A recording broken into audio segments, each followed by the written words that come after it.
Vous êtes-vous déjà demandé pourquoi certains réussissent avec brio, tandis que d'autres, tout aussi talentueux, stagnent toute leur vie?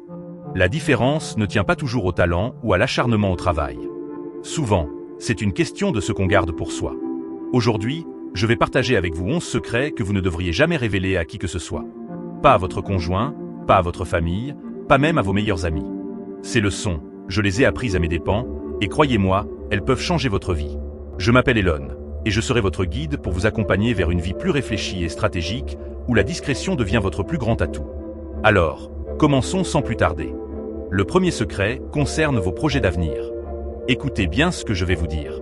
Quand vous avez un objectif important, un rêve qui vous tient vraiment à cœur, la pire chose que vous puissiez faire, c'est d'en parler à tout le monde. Je sais que cela peut sembler paradoxal dans notre société où tout le monde partage tout sur les réseaux sociaux, mais c'est précisément pour cette raison que tant de gens échouent. Laissez-moi vous raconter une anecdote personnelle. Il y a quelques années, j'avais un projet qui me passionnait énormément. J'étais tellement enthousiaste que j'en ai parlé à des proches. Leurs réactions?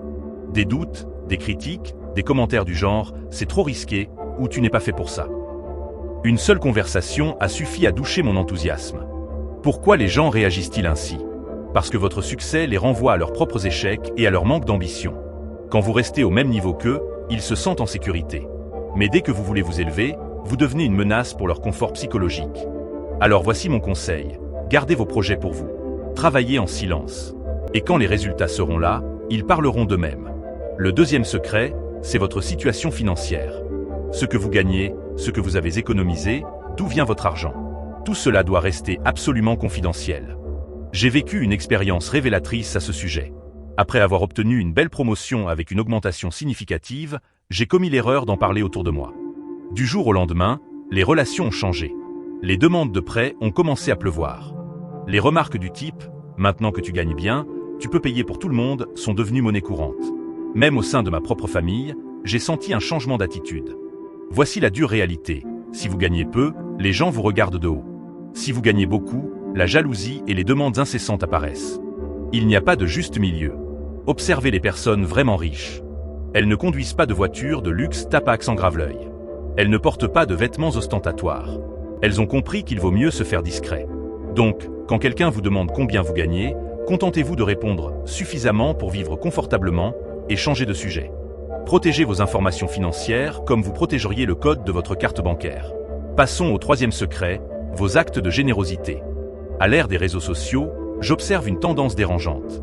Des gens qui filment chaque acte de charité, qui publient chaque bonne action sur Instagram ou Facebook. Regardez, j'ai aidé un sans-abri. Regardez, j'ai fait un don à cette association. Mais attendez, aidez-vous réellement ou cherchez-vous des likes? La vraie générosité ne recherche pas la reconnaissance.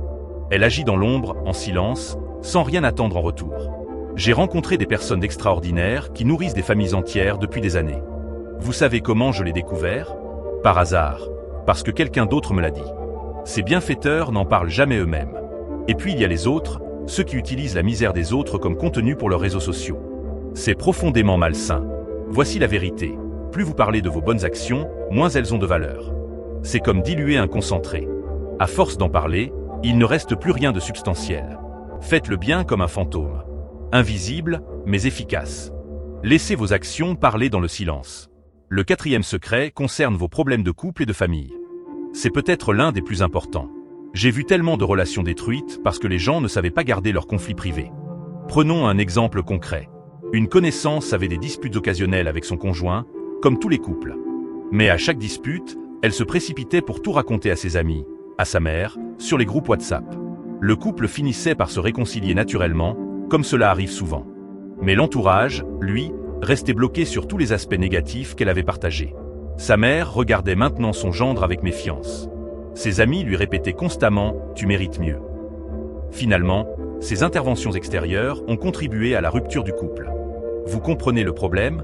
Vous donnez des munitions gratuites à des gens qui les utiliseront contre vous, même sans mauvaise intention. Les réseaux sociaux ont amplifié ce phénomène. Les gens partagent leurs drames familiaux comme si c'était une série télévisée. Mais c'est votre vie réelle, pas un divertissement.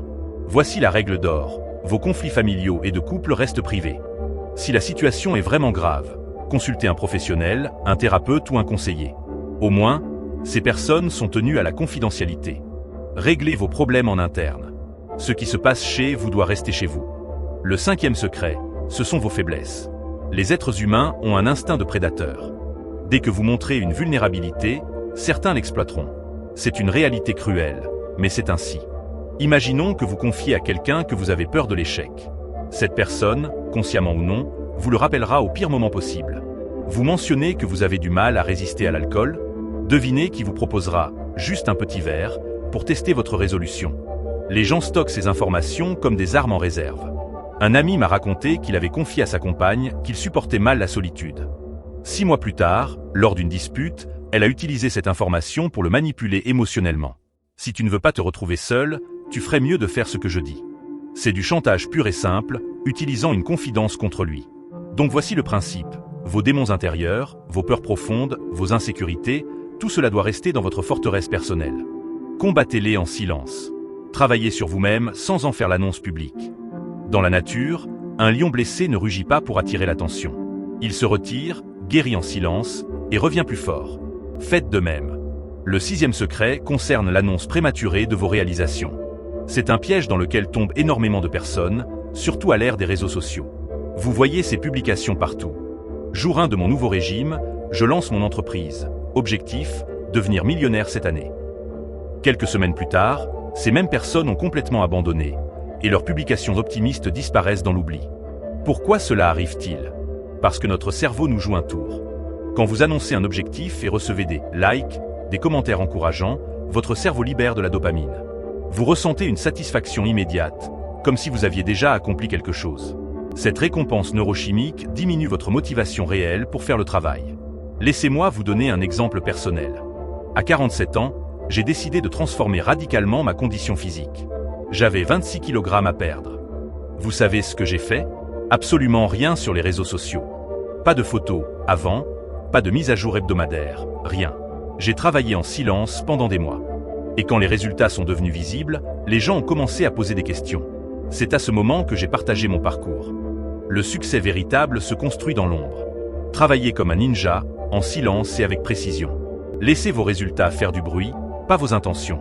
Le septième secret, et c'est crucial, ce sont vos rêves les plus profonds. Vos aspirations les plus audacieuses, celles qui vous font vibrer la nuit, gardez-les précieusement pour vous.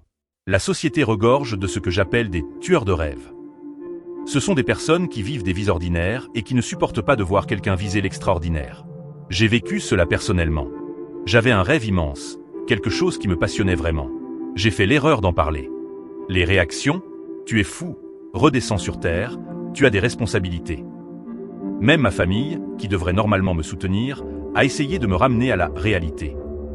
Pourquoi cette réaction? Parce que votre ambition leur renvoie l'image de leur propre médiocrité. C'est comme des crabes dans un panier. Dès qu'un crabe tente de s'échapper, les autres le tirent vers le bas. J'ai un ami qui voulait quitter son emploi sûr pour devenir entrepreneur.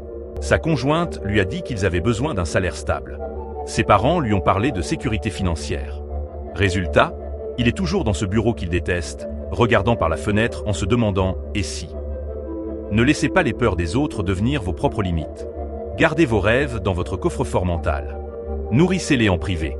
Protégez-les jalousement. Et travaillez chaque jour pour les réaliser, loin des regards et des jugements. Le huitième secret concerne votre passé et vos expériences difficiles.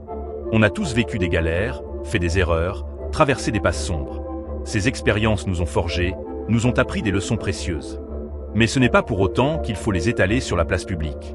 Le problème, c'est que les gens ne cherchent pas vraiment à comprendre votre parcours. Ils veulent du spectacle, du drama, des histoires à raconter pour animer leur soirée. Votre souffrance devient leur anecdote préférée. J'ai vu des gens se faire démolir pour avoir trop parlé de leur passé. Vous racontez vos échecs d'autrefois, on vous ressortira ces mêmes histoires en pleine figure quand vous serez vulnérable.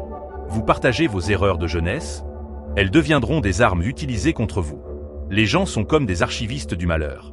Ils enregistrent, stockent et ressortent ces informations au moment le plus opportun pour vous nuire. Ma règle personnelle est simple, je ne partage mon passé difficile que dans 2 cas.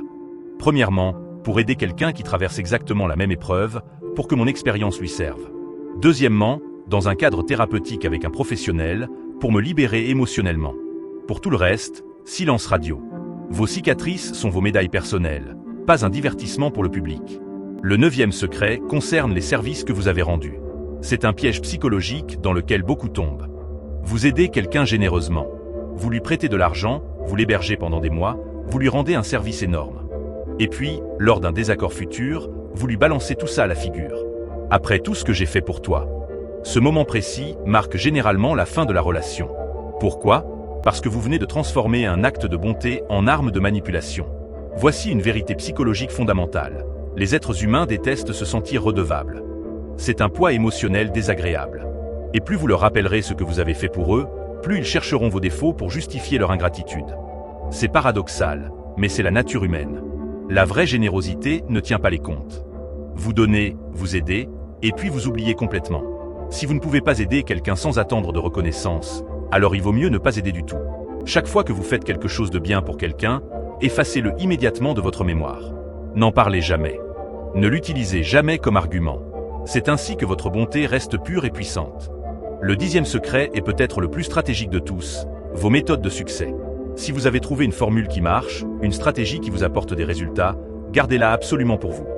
Dans ce monde compétitif, partager vos secrets de réussite revient à donner des armes à vos concurrents. Laissez-moi vous raconter une histoire édifiante. Je connaissais quelqu'un qui avait découvert un filon très lucratif. Il achetait certains livres rares aux enchères pour les revendre avec une marge exceptionnelle. Son affaire marchait du tonnerre. Mais fier de son succès, il a commencé à expliquer sa méthode à tout le monde.